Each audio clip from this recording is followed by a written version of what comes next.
आप सभी को नमस्कार। उम्मीद करता हूँ आप सब बहुत अच्छे से होंगे और आप सबकी तैयारी भी विधिवत सही दिशा में चल रही होगी।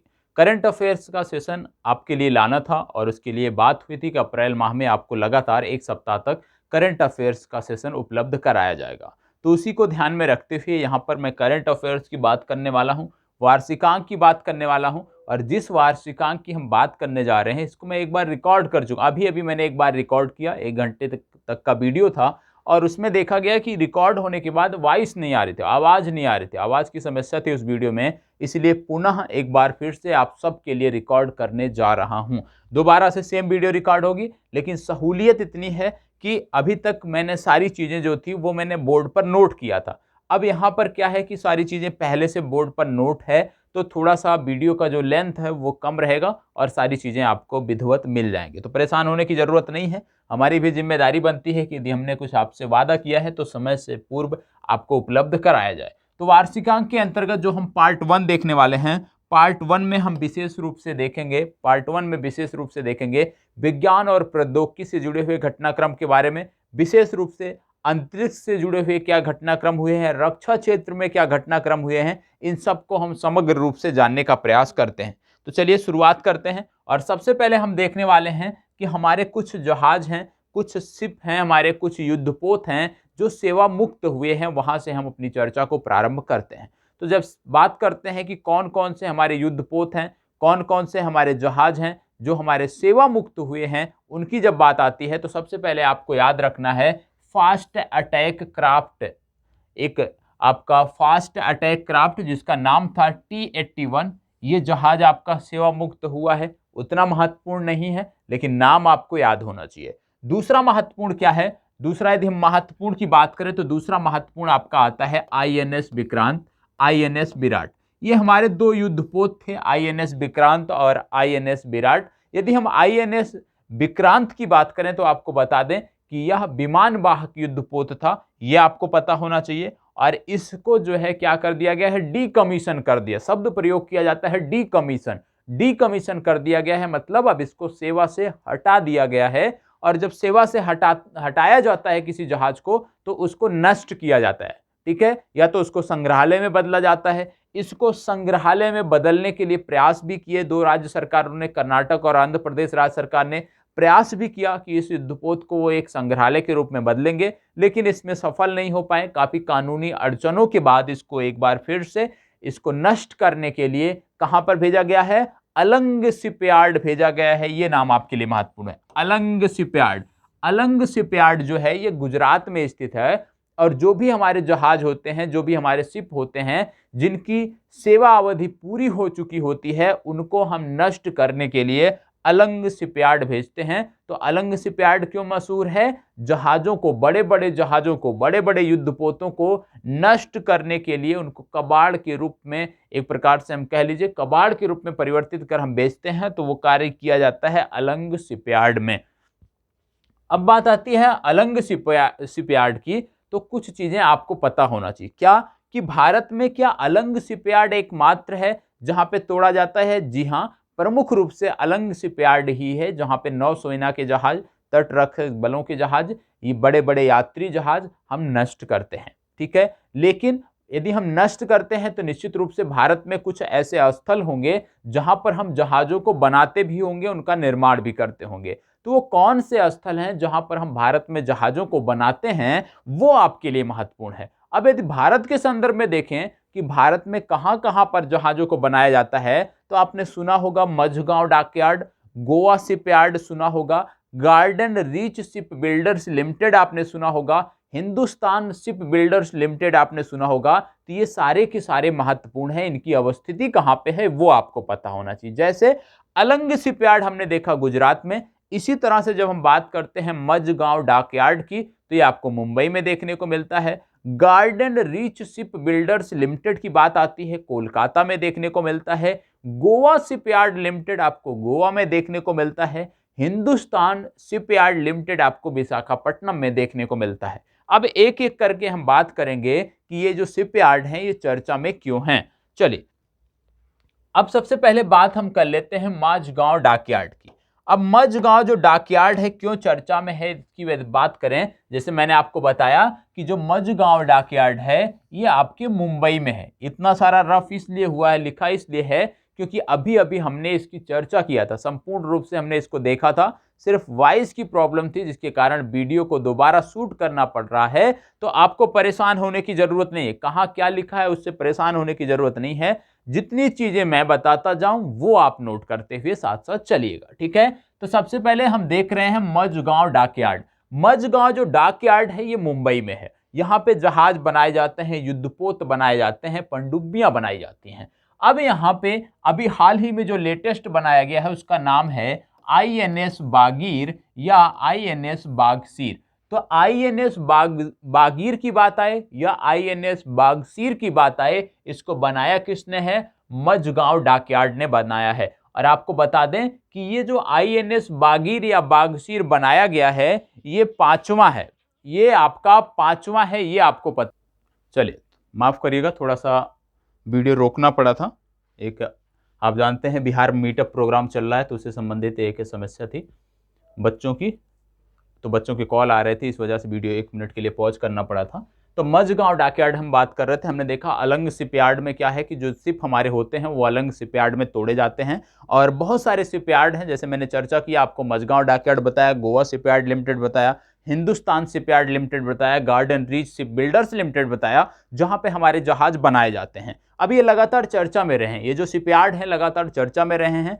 किन संदर्भों में चर्चा में रहे हैं वो हम यहाँ पर बात करने वाले हैं। सबसे पहले मझगांव डॉकयार्ड की यदि हम बात करें, यदि हम इसको देखते हैं तो सबसे पहले आप इसमें देखने को पाओगे कि यहाँ पे आपको देखने को मिल रहा है INS बागीर। INS बागीर या INS बागसीर कहीं कहीं देखने को मिल रहा है। तो INS बागीर या INS बागसीर अभी हाल ही में लेटेस्ट भारतीय नौसेना को सौंपा गया है, ये आपको पता होना चाहिए। अब INS बागीर यदि सौंपा गया है तो आपको पता होना चाहिए कि INS बागीर है क्या। आपको बता दें INS बागीर जो है ये स्कॉर्पियन श्रेणी की एक पनडुब्बी है और इसका जो निर्माण किया जा रहा है प्रोजेक्ट 75 के अंतर्गत किया जा रहा है। और प्रोजेक्ट 75 जो था वो पनडुब्बियों के निर्माण में था, विशेषकर स्कॉर्पियन क्रम की पनडुब्बियों के निर्माण में था।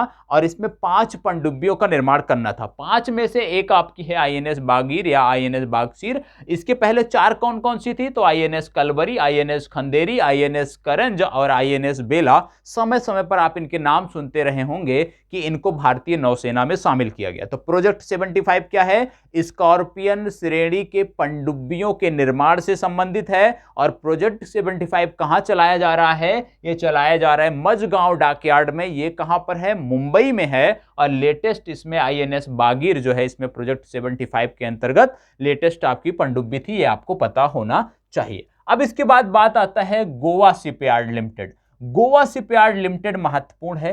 क्यों महत्वपूर्ण है आइए समझते हैं। सबसे पहले आप देखते हैं गोवा शिपयार्ड लिमिटेड के बारे में क्या चीजें आपको पता होना चाहिए वो हम देख लेते हैं। Goa shipyard limited, Goa shipyard limited की यदि हम बात करें उससे पहले कुछ चीजें और हैं जाननी चाहिए, जैसे कि ये जो शिपयार्ड है हमारे, जैसे मझगांव हो गया, गोवा शिपयार्ड हो गया, ये सभी के सभी, जैसे गार्डन रीच शिप बिल्डर्स हो गया, ये गवर्नमेंट के अंतर्गत सरकार की अधीन है, सरकार की संस्थाएं हैं, सार्वजनिक क्षेत्र के उपक्रम है, ये आपको पता होना चाहिए। अब गोवा शिपयार्ड की जब हम बात करते हैं तो सबसे पहले गोवा शिपयार्ड में क्या चर्चा में आता है? गोवा शिपयार्ड में आपका आता है ICGS सक्षम। ICGS सक्षम को इन्होंने बनाया, ICGS सुजीत को बनाया, ICGS सचेत को बनाया। 3 ये जहाज हैं जिनको बनाया है गोवा शिपयार्ड लिमिटेड ने। ये क्या हैं? ये अपतटीय गश्ती पोत हैं। कौन कौन से? ICGS सक्षम, ICGS सुजीत, ICGS सचेत, ये OPV इनको बोलते हैं, या आप कह लीजिए अपतटीय गश्ती पोत हैं। ये आपको पता होना चाहिए किसके हैं? गोवा शिपयार्ड लिमिटेड के हैं। ये 3 अपतटीय गश्ती पोत आपको पता होना चाहिए। और इन अपतटीय गश्ती पोतों में से सबसे महत्वपूर्ण है ICGS सचेत। ICGS सचेत क्यों महत्वपूर्ण है? क्योंकि लॉकडाउन के दौरान पहला ये अपतटीय गश्ती पोत था जिसको डिजिटल रूप में जो है इसका अनावरण किया गया। डिजिटली इसका अनावरण किया गया, क्योंकि कोविड के समय में आप जानते हैं सोशल डिस्टेंसिंग जरूरी थी, एक जगह से दूसरे जगह तक अनावश्यक रूप से यातायात प्रतिबंधित था। तो उसको देखते हुए आईसीजीएस सचेत को डिजिटली रूप से जो है अनावरण किया गया, भारतीय नौसेना को सौंपा गया। तो इसलिए आईसीजीएस सचेत आपके लिए महत्वपूर्ण है। तो निर्माण किसने किया है? गोवा शिपयार्ड लिमिटेड ने निर्माण किया है अपतटीय गश्ती पोतों का, जिनमें आईसीजीएस सक्षम, आईसीजीएस सुजीत, आईसीजीएस सचेत शामिल हैं। ये आपको पता होना चाहिए। क्या है? अपतटीय गश्ती पोत हैं। अभी हमने बात किया था मझगांव डॉकयार्ड की, मझगांव डॉकयार्ड की हमने बात किया था, और उसी में एक आता है मझगांव डॉकयार्ड का ही एक प्रोजेक्ट था जिसको बोलते थे प्रोजेक्ट 15A। मझगांव डॉकयार्ड का एक प्रोजेक्ट था जिसको बोलते थे प्रोजेक्ट 15A। और प्रोजेक्ट 15A के अंतर्गत क्या था? प्रोजेक्ट 15A के अंतर्गत युद्धपोतों का निर्माण था, जिनमें INS Kochi, INS Kolkata, INS Chennai, ये 3 प्रमुख युद्धपोत बनाए गए थे प्रोजेक्ट 15A के अंतर्गत। और ये जो पोत थे, ये जो युद्धपोत थे, चाहे INS Chennai, INS Kolkata, INS Kochi हैं, ये महत्वपूर्ण क्यों हैं? इनमें सबसे महत्वपूर्ण है आईएनएस चेन्नई। आईएनएस चेन्नई क्यों महत्वपूर्ण है? क्योंकि आप जानते हैं भारत में एक मिसाइल है जिसको बोलते हैं ब्रह्मोस। तो ब्रह्मोस जो मिसाइल है, ब्रह्मोस मिसाइल का पहली बार जब नेवल परीक्षण किया गया, तो ब्रह्मोस मिसाइल का पहली बार जो नेवल परीक्षण हुआ वो आईएनएस चेन्नई के माध्यम से हुआ। इसलिए ये आपको पता होना चाहिए कि आईएनएस चेन्नई के माध्यम से किसका? ब्रह्मोस मिसाइल का नेवल परीक्षण हुआ, ये आपको पता होना चाहिए। इसके साथ साथ आपको क्या याद रखना है? आईएनएस विक्रमादित्य याद रखना है। क्यों याद रखना है आईएनएस विक्रमादित्य? आईएनएस विक्रमादित्य इसलिए याद रखना है क्योंकि जो तेजस विमान थे, तेजस जो विमान थे, जब पहली बार विमान वाहक पोत पर उनकी लैंडिंग कराई गई, तो जिस विमान वाहक पोत पर तेजस विमान की लैंडिंग कराई गई थी वो आपका था आईएनएस विक्रमादित्य। इसलिए आईएनएस विक्रमादित्य याद रखना है क्योंकि तेजस की प्रथम लैंडिंग हुई। आईएनएस चेन्नई याद रखना है, आईएनएस चेन्नई इसलिए याद रखना है क्योंकि आईएनएस चेन्नई पर क्या है? ब्रह्मोस का नेवल परीक्षण हुआ, इसलिए आपको यह पता होना चाहिए। इसके साथ साथ आप जानते हैं कि मिग 27 नामक विमान थे जिनको अब सेवा मुक्त कर दिया गया है, ये आपको पता होना चाहिए। और आपने प्रोजेक्ट 75 देखा, प्रोजेक्ट 75 में पनडुब्बियों के निर्माण को देखा, प्रोजेक्ट 15A देखा जिसमें युद्धपोतों का निर्माण था, विशेषकर आईएनएस चेन्नई आपने इसमें देखा। इसके बाद बात आती है लार्सन्स एंड टुर्बो, जिसकी कंपनी एलएनटी, जिसकी कंपनी हजीरा में है। और एलएनटी की यदि हम बात करते हैं तो एलएनटी ने क्या बनाया है? इंटरसेप्टर नौका। जैसे यदि आपसे बात किया जाए C454, C458, तो ये जो इंटरसेप्टर नौकाएं होती हैं, इनका जो निर्माण करने वाली संस्था है वो है लार्सन्स एंड टर्बो। तो यदि कभी आपसे पूछा जाए इंटरसेप्टर नौका C458, 454, 462, इनका निर्माण किसने किया है? तो इनका निर्माण किया है लार्सन्स एंड टर्बो, LNT ने, ये आपको पता होना चाहिए। अब इसके साथ साथ आपको याद रखना है गार्डन रीच शिप बिल्डर्स। हमने देखा मझगांव डॉकयार्ड, हमने देखा गोवा शिपयार्ड, अब हम बात करने वाले हैं Garden Reach Shipbuilders Limited की। Garden Reach Shipbuilders Limited कहां स्थित है? कोलकाता में स्थित है। सबसे पुराना शिप बिल्डिंग का जो है ये हमारा है, और अभी हाल ही में इन्होंने 100वां जहाज बनाकर भारतीय नौसेना को सौंपा था, इसलिए ये चर्चा में है। तो गार्डन रीच शिप बिल्डर्स, आपको बता दें जैसे 2 प्रोजेक्ट हमने देखे, प्रोजेक्ट 75 पनडुब्बियों से संबंधित, प्रोजेक्ट 15A हमने देखा युद्धपोतों से संबंधित। इसी तरह से एक प्रोजेक्ट था जिसका नाम था प्रोजेक्ट 28, और प्रोजेक्ट 28 जो था ये भी युद्धपोतों से संदर्भित था। और इसमें जो आपका लेटेस्ट युद्धपोत बनाया गया है 5वां, इसमें 5 युद्धपोत बनाए जाने थे, और 5वां जो बनाया गया उसका नाम है आईसीजीएस कनकलता बरुआ। तो आईसीजीएस कनकलता बरुआ ये प्रोजेक्ट 28 के अंतर्गत गार्डन रीच शिप बिल्डर्स द्वारा बनाए जाने वाला अंतिम युद्धपोत है। इससे पहले 4 कौन कौन से थे? INS Kamorta, INS Kadmat, INS Kiltan, INS Kavaratti, इसका नाम आपने सुना होगा। तो ये पहले थे, इससे पहले के ये युद्धपोत थे जो आपको पता होना चाहिए। ठीक है, प्रोजेक्ट 78 28 के अंतर्गत, ये आपको पता होना चाहिए।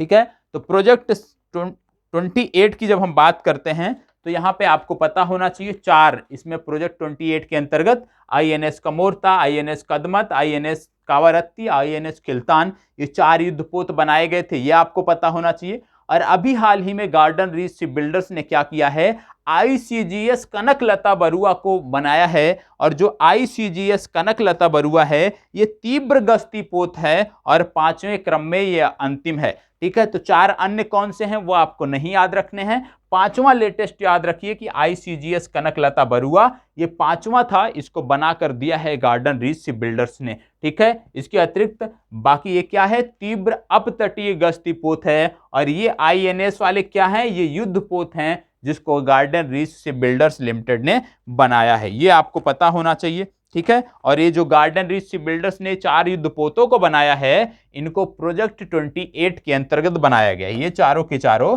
प्रोजेक्ट 28 के अंतर्गत बनाए गए हैं। अब यदि हम बात करें कि आईसीजीएस कनकलता बरुआ जो तीव्र अपतटीय गश्ती पोत है, इसका नाम कनकलता के नाम पे रखा गया है। तो कनकलता बरुआ कौन थी, तो भारत छोड़ो आंदोलन में एक स्वतंत्रता सेनानी थी कनकलता बरुआ, जिनके नाम पर इसका नाम रखा गया है, ये आपको पता होना चाहिए। अब इनमें से जैसे आपने देखा INS Kamorta, INS Kadmat, INS Kiltan, INS Kavaratti, इसमें जो नाम है कुछ महत्वपूर्ण है। कौन कौन से महत्वपूर्ण है, सबसे महत्वपूर्ण आता है आईएनएस किल्तान। आईएनएस किल्तान क्यों महत्वपूर्ण है, क्योंकि आपने सुना होगा कि सागर 3 मिशन हमारा चल रहा है, वियतनाम में बाढ़ आई थी, कंबोडिया प्रभावित था, तो हमने सागर 3 मिशन चालू किया था। और सागर 3 मिशन के अंतर्गत वियतनाम और कंबोडिया में जो हमारा शिप भेजा गया था उसका नाम था आईएनएस किल्तान, ये आपको पता होना चाहिए। और जैसे ही बात सागर 3 की होती है आपको तुरंत याद आना चाहिए सागर 2 में कौन सा भेजा गया था और सागर 1 में कौन सा भेजा गया था। सागर 2 की यदि हम बात करते हैं तो सागर 2 में आईएनएस एरावत भेजा गया था। कहां पर भेजा गया था, अफ्रीका के देशों में भेजा गया था, सूडान भेजा गया था। ठीक है, सूडान के साथ साथ अन्य देशों में भेजा गया था। चलिए, तो सेकेंड सागर 3 हमने देखा। सागर 3 के बाद तो सागर 2 की हम बात कर रहे थे, सागर 2 मिशन के बारे में हम बात कर रहे थे। सागर 3 हमने देखा कि जब कंबोडिया और वियतनाम में बाढ़ आई थी तो वहां पे सागर 3 मिशन भेजा गया था। और सागर 3 जो मिशन था उसमें प्रमुख जहाज कौन भेजा गया था उसके बारे में हमने बात किया कि किस जहाज को सागर 3 मिशन के अंतर्गत भेजा गया था, वो आपका था आईएनएस किल्तान। सागर 2 के मिशन के अंतर्गत जिसमें हमने सूडान में सहायता भेजी थी, हमने अफ्रीका के, पूर्वी अफ्रीका के जो देश थे उनमें जो हमने सहायता भेजी थी उसके लिए हमने जहाज भेजा था आईएनएस एरावत। इसके बाद जब हमने सागर मिशन प्रारंभ किया था जिसको हमने सागर 1 नाम दिया था, सागर 1 मिशन के अंतर्गत यदि हम देखें तो सागर 1 मिशन जब भेजा गया था तो आईएनएस केसरी भेजा गया था। और जो हिंद महासागर के द्वीपीय देश हैं उनके लिए हमने कोविड काल में सहायता भेजी थी तो वो थी आईएनएस केसरी। सागर 1, सागर 2, सागर 3 याद रखना है। सागर 1 में आईएनएस केसरी, सागर 2 में आईएनएस एरावत, सागर 3 में आईएनएस किल्तान, ये आपको पता होना चाहिए, महत्वपूर्ण है, इसकी जानकारी आपको होनी चाहिए। ठीक है, अब इसके बाद हमने देखा सागर 1 हो गया, सागर 2 हो गया, सागर 3 हो गया। इसके बाद आपका गार्डन रीच शिप बिल्डर्स से जुड़ा हुआ जो आपका टॉपिक था वो आपका समाप्त होता है। इसके बाद हम पहुंचते हैं हिंदुस्तान शिपयार्ड लिमिटेड पर। क्यों पहुंचते हैं हिंदुस्तान शिपयार्ड लिमिटेड पर, अभी पूर्व में आपने देखा होगा कि भारत के थल सेना अध्यक्ष मनोज मुकुंद नरवाने म्यांमार की यात्रा पर गए हुए थे। तो म्यांमार आपके लिए महत्वपूर्ण है, क्यों, क्योंकि अभी हमने म्यांमार को आईएनएस सिंधुवीर सौंपा है। आईएनएस सिंधुवीर म्यांमार को गिफ्ट के तौर पर हमने दिया है, और गिफ्ट के तौर पर दिया है तो उसको हमने आधुनिकीकरण किया है, उसका नवीनीकरण किया है हमने। आईएनएस सिंधुवीर जो हमारी पनडुब्बी थी जिसको हमने सोवियत रूस से 1980 के दशक में खरीदा था, उसको हमने गिफ्ट किया म्यांमार को। तो उसका जो आधुनिकीकरण किया गया वो किया गया हिंदुस्तान शिपयार्ड लिमिटेड द्वारा। हिंदुस्तान शिपयार्ड लिमिटेड में इसका आधुनिकीकरण किया गया। तो हिंदुस्तान शिपयार्ड लिमिटेड आपकी परीक्षा के लिए महत्वपूर्ण है।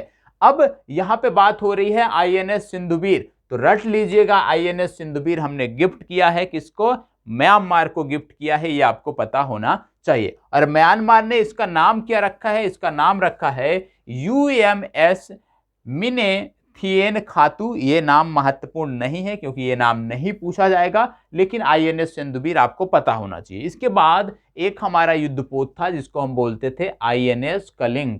आईएनएस कलिंग क्यों चर्चा में था? क्योंकि हमने मिसाइल पार्क की हमने स्थापना किया था, और जो मिसाइल पार्क की स्थापना की गई थी उसका नाम रखा था हमने अग्निपरस्त। तो अग्निपरस्त आईएनएस कलिंग पर स्थापित मिसाइल पार्क है जो आपकी परीक्षा के लिए महत्वपूर्ण है। इसके बाद अगली संस्था आपकी प्रमुख आती है टीटागढ़ बैगन्स। टीटागढ़ बैगन्स क्यों याद रखना है? क्योंकि जो टीटागढ़ बैगन्स है एकमात्र भारत में संस्था है जो शोध कार्यों के लिए जहाजों का निर्माण करती है। भारत में यदि कहीं पर शोध कार्यों के लिए जहाज का निर्माण किया जा रहा है तो टीटागढ़ बैगन्स द्वारा किया जा रहा है, और टीटागढ़ बैगन्स ने अभी तक 2 जहाजों का निर्माण किया है। पहला आपका है सागर तारा, दूसरा आपका है सागर अन्वेषिका। सागर तारा पहला था, सागर अन्वेषिका दूसरा है। तो कभी आपसे पूछा जाए सागर तारा, सागर अन्वेषिका क्या है? शोध कार्यों के लिए हमारे जहाज हैं जिसको टीटागढ़ बैगन्स ने बनाया है। तो इतनी जानकारी यदि आपको है तो निश्चित रूप से कोई समस्या देखने को नहीं मिलेगी। इसके बाद हमने बात किया था, अभी हमने देखा नौसेना के बारे में। नौसेना के बाद हम आ जाते हैं वायुसेना पर, और वायुसेना से संदर्भित कुछ चीजों को हम देखते हैं। जैसे हमने देखा कि मिग 27 का जो अंतिम स्क्वाड्रन था उसको हमने सेवा मुक्त कर दिया है। सेवा मुक्त कर दिया है तो वो आपको पता होना चाहिए कि सेवा मुक्त कौन सा हुआ है। मिग 27 का जो अंतिम स्क्वाड्रन था वो आपका सेवा मुक्त हुआ है। अब इसमें कुछ चीज आपको और पता होना चाहिए। आईएनएस एक आपका छूट गया है, एक मिशन चल रहा है इस समय जिसका नाम है प्रोजेक्ट 17A। प्रोजेक्ट 17A के तहत 3 आपको युद्धपोत बनाने हैं, जिनमें से पहला बनाया गया है आईएनएस हिमगिर, बाकी 2 अभी बाकी हैं, वो बनेंगे, वो आप देख लीजिएगा, जब बताया जाएगा मैं बताऊंगा आपको, ठीक है। अभी हम एयरफोर्स के बारे में बात कर रहे थे, तो एयरफोर्स में इन दिनों सबसे ज्यादा चर्चा किसकी है? राफेल विमानों की चर्चा है। और राफेल विमानों की चर्चा है तो आपको पता है राफेल विमान हम कहां से ले रहे हैं? फ्रांस से ले रहे हैं। तो राफेल विमानों को लेकर पहली बार एक युद्ध अभ्यास हो रहा है जिसका नाम है स्काईरोस। और स्काईरोस जो सैन्य अभ्यास है ये भारत और फ्रांस के बीच हो रहा है, राफेल विमानों का सैन्य अभ्यास है। और आपको पता होना चाहिए जो राफेल हम खरीद रहे हैं कुल 36 राफेल विमान हमें खरीदने थे, जिनकी जो पहली खेप आई थी वो हमने अंबाला में सेट किया था, दूसरी जो आई थी उसको हमने जामनगर में स्थापित किया था, और इनका जो राफेल विमानों का हमारे यहाँ स्क्वाड्रन होगा उसका नाम है 17वीं स्क्वाड्रन या the golden arrow. The golden arrow squadron जो है ये राफेल विमानों का स्क्वाड्रन है, ये आपको पता होना चाहिए। एक सैन्य अभ्यास भी हमने देखा राफेल विमानों का, स्काईरोस, भारत और फ्रांस के बीच। इसके बाद बात आती है कुछ अन्य सैन्य अभ्यास जैसे मालाबार। मालाबार एक बार फिर से ऑस्ट्रेलिया इसमें शामिल हुआ है। जापान, ऑस्ट्रेलिया, यूएसए और भारत 4 देशों के बीच मालाबार सैन्य अभ्यास दो चरणों में हुआ। पहला चरण बंगाल की खाड़ी, दूसरा चरण अरब सागर में हुआ। इसके बाद आपका है सिटमैक्स जो सैन्य अभ्यास है, भारत, सिंगापुर और थाईलैंड के बीच का अभ्यास है, ये आपको पता होना चाहिए। सिटमैक्स के बाद आता है जिमैक्स जो सैन्य अभ्यास है भारत और जापान के बीच है। इसके बाद आपका आता है बोंगो सागर जो सैन्य अभ्यास है भारत और बांग्लादेश के बीच है। इसके बाद आता है सिलिनैक्स सैन्य अभ्यास भारत और श्रीलंका के बीच है, जो हाल ही में संपन्न हुआ है। इतनी जानकारी आपको होनी चाहिए। इसके बाद क्या आपको पता होना चाहिए? इसके बाद पता होना चाहिए कि स्वायत्त नेविगेशन प्रणालियों के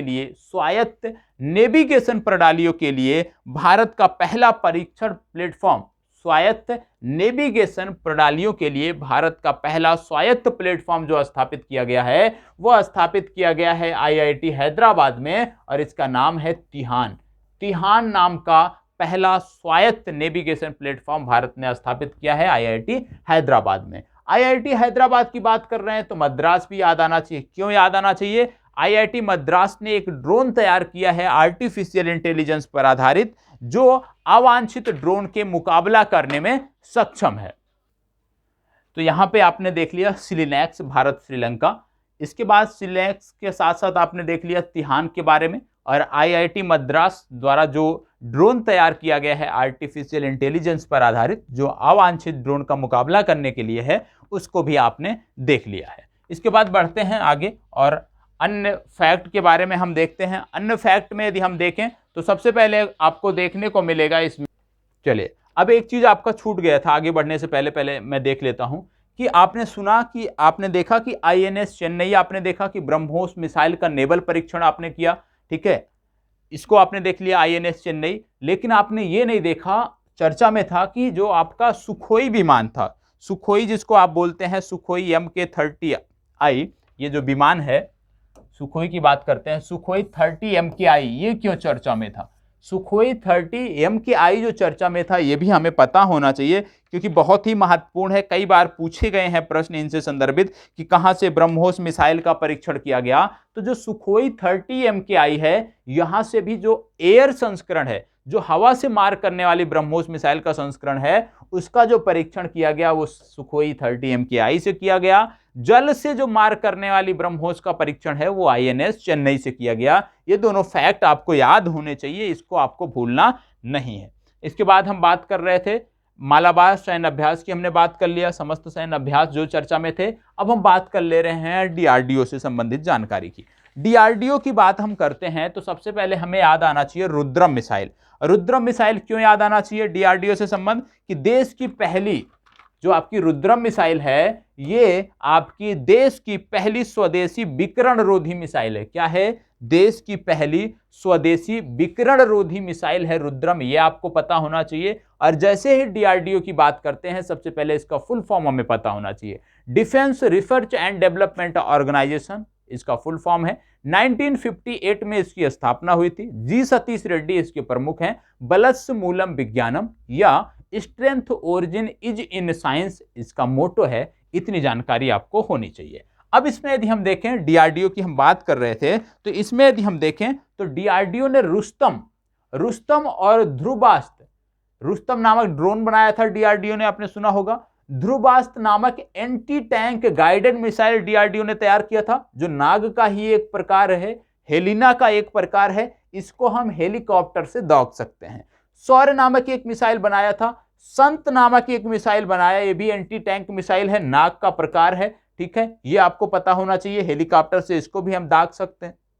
इसके बाद यदि आप देखें तो और क्या इससे जुड़ा हुआ चर्चा में था? इससे जुड़ा हुआ फैक्ट ये चर्चा में था कि अभी हाल ही में भारतीय प्रधानमंत्री ने 5 नई डीआरडीओ की प्रयोगशालाओं को स्थापित करने की मंजूरी दी है। इनके शहर कौन कौन से हैं? पहला बेंगलुरु, दूसरा मुंबई, तीसरा चेन्नई, चौथा कोलकाता और पांचवा है हैदराबाद। ये 5 शहर भी आपको डीआरडीओ के संदर्भ में आपको पता होना चाहिए। इसके बाद आपको याद रखना है अभ्यास। अभ्यास क्या है? इसको क्यों याद रखना है? याद इसलिए रखना है क्योंकि यह high speed expendable aerial target है। क्या है? High speed expendable aerial target अभ्यास को डीआरडीओ की वैमानिक विकास प्रतिष्ठान द्वारा बनाया गया। किसके द्वारा? वैमानिक विकास प्रतिष्ठान द्वारा बनाया गया है। यह भी आपको पता होना चाहिए कि इसको अभ्यास को जो है डीआरडीओ ने बनाया है। इसके बाद आपको याद रखना है मारीच। मारीच क्या है? मारीच है anti torpedo decoy system. Anti torpedo decoy system है मारीच, डीआरडीओ ने डेवलप किया है, यह आपको पता होना चाहिए। और जब हम बात कर रहे हैं डिफेंस की, तो आपको पता होना चाहिए कि डिफेंस एक्सपो का भी आयोजन किया जाता है। तो जो डिफेंस एक्सपो का आयोजन किया गया है, लेटेस्ट जो हुआ हमारा लास्ट हुआ है, वो हुआ था फरवरी माह में लखनऊ में। और जो डिफेंस एक्सपो हुआ था, वहां पे एक मिसाइल दिखाई गई थी खगांतक, और इसको बनाया है जेएसआर डायनामिक्स ने। एक तोप दिखाई गई थी सारंग, और सारंग तोप को बनाया था जबलपुर गन कैरिज फैक्ट्री ने। ये आपको पता होना चाहिए सारंग तोप के बारे में, ठीक है। इसके साथ साथ आप जानते हैं कि यदि हम वैश्विक स्तर पर देखें तो वैश्विक स्तर पर सबसे ज्यादा शस्त्र निर्माता जो कंपनी है उसका नाम है लॉकहीड मार्टिन। लॉकहीड मार्टिन जो कंपनी है ये यूएसए की कंपनी है और वैश्विक स्तर पर सबसे ज्यादा हथियार बनाने वाली कंपनी है, हथियार निर्माता कंपनी है। कहाँ की है? यूएसए की है। क्या हमने इससे कुछ खरीदा है? जो पुराने छात्र होंगे जानते होंगे क्या खरीदा है। सी हॉक रोमियो हेलीकॉप्टर हमने लिया था, और सी हॉक रोमियो हेलीकॉप्टर को बनाया है लॉकहीड मार्टिन ने, ठीक है। दूसरी महत्वपूर्ण रक्षा निर्माण कंपनी यूएसए की है, उसका नाम है बोइंग, बोइंग के बारे में आपको पता होना चाहिए कि अपाचे हेलीकॉप्टर हमने खरीदे हैं, चिनूक हमने खरीदे हैं। ये दोनों जो बनाया है, किसने बनाया है? बोइंग कंपनी ने बनाया है। बोइंग के यात्री विमान भी आते हैं जो काफी दुर्घटनाग्रस्त हो रहे थे। जो यात्री विमान लेटेस्ट हुए हैं बोइंग कंपनी के थे, इसके कारण भी ये चर्चा में थे। और आपको बता दें, यात्री विमान या तो बोइंग बनाती है या तो एयरबस बनाती है। दो कंपनियां हैं जो यात्री विमान बनाती हैं, एक तो एयरबस है, एक तो बोइंग है, लेकिन ज्यादातर विमान आपको बोइंग के देखने को मिलेंगे। इसके साथ साथ डीआरडीओ ने बनाया था सहायक एनजी। सहायक एनजी क्या है? सहायक एनजी के बारे में आपने सुना होगा कि ये एयर ड्रॉप कंटेनर है। जैसे हवा से हमें कोई भी चीज जमीन पर डालनी है, मान लीजिए कहीं पे हमारे सैन्य बल हैं और कोई भी वहां पे रक्षा संबंधी या कुछ भी हमें नीचे उनको उतारना है और वहां पे हम लैंडिंग नहीं कर सकते हैं, तो एयर ड्रॉप कंटेनर का सहायता लिया जाता है। और सहायक एनजी नामक एयर ड्रॉप कंटेनर अभी हाल ही में डीआरडीओ ने तैयार किया है। इससे पहले क्या हमारे पास नहीं था? हमारे पास था, जिसका नाम था सहायक MK1। सहायक MK1 ये पहला हमारा था और उसके बाद हमारा आया है सहायक NG। ये आपको पता होना चाहिए। इतनी जानकारी यदि आपको है तो निश्चित रूप से आप अच्छा कर पाएंगे, कोई भी समस्या आपको देखने को नहीं मिलेगी। ठीक है, इसके बाद आपको एक और याद रखना है, अस्मी। ये नया है। ये अस्मी क्या है? ये 9 मिलीमीटर 9mm मशीन पिस्तौल है जिसको बनाया है डीआरडीओ और भारतीय सेना ने। इसका नाम है अस्मी। अस्मी नाम है, डीआरडीओ और भारतीय सेना ने मिलकर बनाया है। मशीन पिस्तौल है, 9mm की है। ये आपको पता होना चाहिए। ठीक है, इसके बाद बढ़ते हैं आगे और अगला टॉपिक जो आपका आता है, इसी में विशेषकर आपके जुड़ता है खगोलीय से, अंतरिक्ष से। अब आपको सबसे पहले अंतरिक्ष की जब हम बात करते हैं तो एक मिशन याद रखना है, क्रू 3 मिशन। क्रू 3 मिशन क्यों याद रखना है? क्योंकि इसका जो नेतृत्व कर रहे हैं, इसके जो डायरेक्टर हैं, उनका नाम है सी राजाचारी और ये भारतवंशी हैं, भारतवासी हैं। ये आपको पता होना चाहिए कि भारतवंशी सी राजाचारी को इसकी कमान दी गई है। 2021 में ये छोड़ा जाएगा, अंतरिक्ष में ये आपके जाएगा। किसका मिशन है? स्पेस एक्स कंपनी का मिशन है, ये आपको पता होना चाहिए। इसके बाद सी राजाचारी क्यों चर्चा में थे? एक मिशन है जिसका नाम है आर्तेमिस मिशन। आर्तेमिस मिशन में 2024 में भेजा जाएगा और पहली बार इसके द्वारा 18 अंतरिक्ष यात्री भेजे जा रहे हैं। और जो 18 अंतरिक्ष यात्री भेजे जा रहे हैं, इसमें से 9 पुरुष हैं और 9 महिला हैं, जिसमें सी राजाचारी भी शामिल हैं। ये आपको याद रखना चाहिए। कहां पे जाएगा ये? चांद पर भेजा जाएगा। तो क्या चांद पे और कोई मिशन इस समय चर्चा में है? जी हां, चांगई 5 नामक मिशन चीन का है जो चांद से संबंधित है, वो भी चर्चा में है। ये भी आपको पता होना चाहिए। इसके बाद हम बात कर लेते हैं स्पेस एक्स की। हमने देखा, बात किया कि क्रू 3 मिशन स्पेस एक्स का मिशन है, तो स्पेस एक्स से संबंधित कुछ जानकारी हम देखते हैं। जैसे स्पेस एक्स जो रॉकेट का प्रयोग करता है उसका नाम है फॉल्कन 9। ठीक है, अब यदि हम बात करें नासा कौन से रॉकेट का प्रयोग करता है, तो नासा अपने अंतरिक्ष मिशनों के लिए करता है एटलस रॉकेट का प्रयोग। और अभी हाल ही में नासा ने एक नया रॉकेट बनाया है जिसका नाम है स्पेस लॉन्च सिस्टम। इसके बाद दूसरी हमारी कंपनी आती है ब्लू ओरिजिन। ये जो ब्लू ओरिजिन कंपनी है, जेफ बेजोस की कंपनी है, जिनकी अमेजन कंपनी है, और इनका एक रॉकेट है जिनका नाम है new shepherd rocket. New shepherd, ठीक है, न्यू शेफर्ड रॉकेट, ये ब्लू ओरिजिन कंपनी का रॉकेट है। रसिया जो है ये भी रॉकेट का प्रयोग करता है। किसका? अंगारा A5 इन्होंने नया बनाया है। सोयूज इनका पुराना रॉकेट है। और सोयूज के बारे में आपको बता दें कि अभी हाल ही में संपन्न हुआ था एक्सपीडिशन 62 मिशन, जिसके अंतर्गत जो क्रिस्टीना कोच थी 328 दिनों में अंतरिक्ष में रहकर वापस आई थी और महिला वर्ग में सबसे ज्यादा अंतरिक्ष में रहने वाली महिला का रिकॉर्ड बनाया था क्रिस्टीना कोच ने। उन्हें एक्सपीडिशन 62 मिशन के अंतर्गत लाया गया था, कजाकिस्तान की धरती पर उतारा गया। किस रॉकेट की मदद से? सोयूज रॉकेट की मदद से उतारा गया। इन्होंने रिकॉर्ड किसका तोड़ा? पैगी विल्सन का रिकॉर्ड तोड़ा। यदि हम ओवरऑल पूछें कि सबसे ज्यादा समय तक अंतरिक्ष में रहने का रिकॉर्ड किसका है, तो इनका नाम है स्कॉट केली। और स्कॉट केली ने 340 दिनों तक एक बार में अंतरिक्ष में रहने का रिकॉर्ड बनाया है। इसके बाद आपका अगला आता है H3 रॉकेट। ये जापान का है। चीन के रॉकेट की यदि हम बात करें तो चीन लॉन्ग मार्च 5 नामक रॉकेट का प्रयोग अपने अंतरिक्ष मिशनों के लिए करता है। ये आपको पता होना चाहिए। इसके बाद आता है स्काई रूट एरोस्पेस, काफी चर्चा में है इस दिनों। स्काई रूट जो एरोस्पेस है, ये कंपनी आपके हैदराबाद में देखने को मिल जाएगी।